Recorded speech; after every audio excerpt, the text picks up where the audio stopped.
Hello mga kumari ko. So while nagsasampay ako mga mi, sasagutin natin yung yung mga nagchat-chat sa akin sa PM tsaka sa mga messenger ko, WhatsApp. Tapos sabi nila mas maganda daw mag Middle East na lang kasi doon sa Middle East walang gastos, tawag nito free daw lahat, tapos mabilis makaalis, mabilis daw mag-apply. Totoo naman. Tsaka sabi nila, mas nakakaipon daw doon. Well, depende rin yan, guys. Mas maganda daw kasi doon dahil walang termination, ganyan. Iwas daw sa barkada, ganyan. Tapos, ano pa ba yung sinasabi nila? Dito daw sa Hong Kong, kumbaga malaki ang gasto pag nag-a-apply. Totoo din naman. Pero alam nyo, kahit saan kayong bansa magpunta, may magagastos at magagastos pa rin kayo pag nag-a-apply kayo. Yan. Tapos, yung sinasabi nila na mas maganda sa Middle East. Depende yan guys kung maganda yung nagiging buhay nyo doon sa Middle East. Kung maganda yung buhay nyo doon, maganda yung nadatnan yung trabaho, maganda yung pakitungo ng mga amo ninyo, din swerte kayo. Depende kasi talaga yan sa swerte ng tao, kahit saan siya mapunta. Kahit naman hindi Hong Kong o hindi Middle East. Kahit saang bansa mga mi. Depende yan sa swerte natin. Hindi yan sa porque may day off ka o wala kang day off. Ganito ganyan. Magdidepende yan sa madadatnan mong sitwasyon. Hindi porque nakikita ninyo na may mga termination dito sa Hong Kong o may mga negative din na mga nangyayari dito na nakikita nyo sa social media. Parang pareho lang din yan sa Middle East.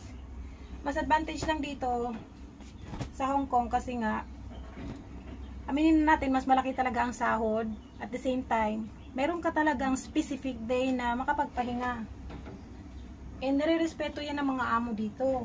Wala ka masyadong makikita na parang mga minamaltrato.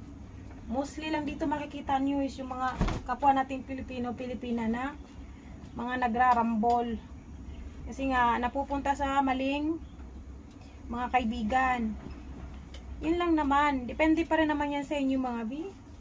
Hindi yan sa, dahil sa country na pupuntahan mo, kundi nasa sayo po din yan.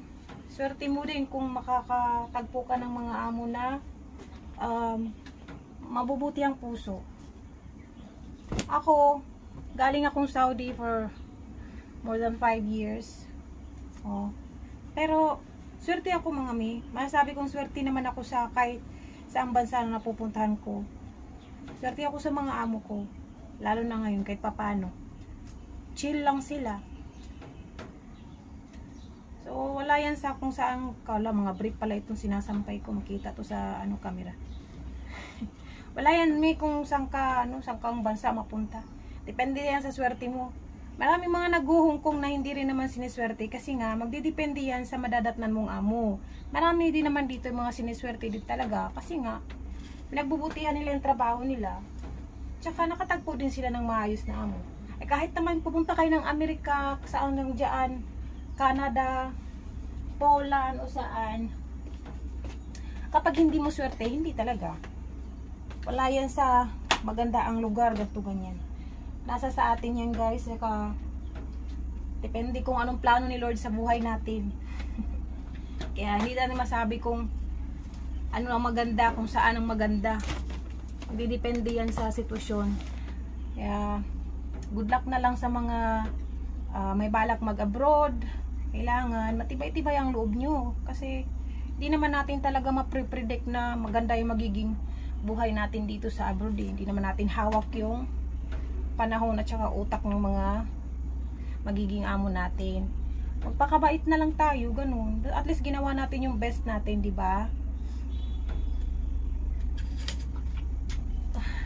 So, ganito talaga pagka yan, nakaw-nakaw lang ng video. Shout out sa mga amo ko kung nakikita man nila ito. Hello Ma'am Jenny. Hello sir. Wala, panty man to ni Alana. Uy. Yun lang mga mi. So, wala yan kung anong country ang pupuntahan mo.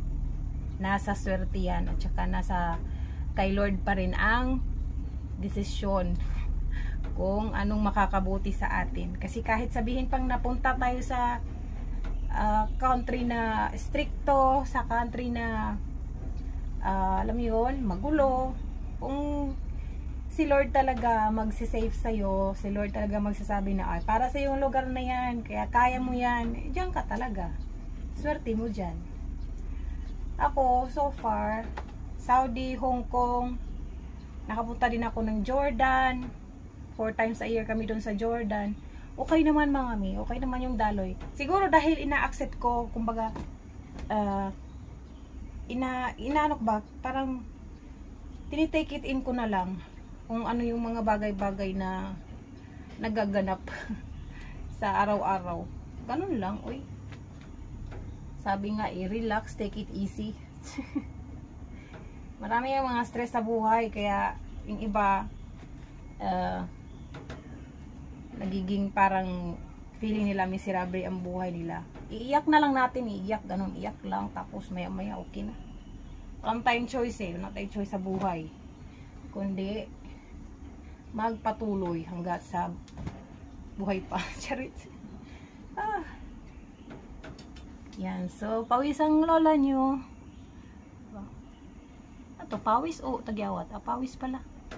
So, yun lang guys, bye-bye. Kay baka dumating na yung aking lola. Magluluto na naman kami mamaya.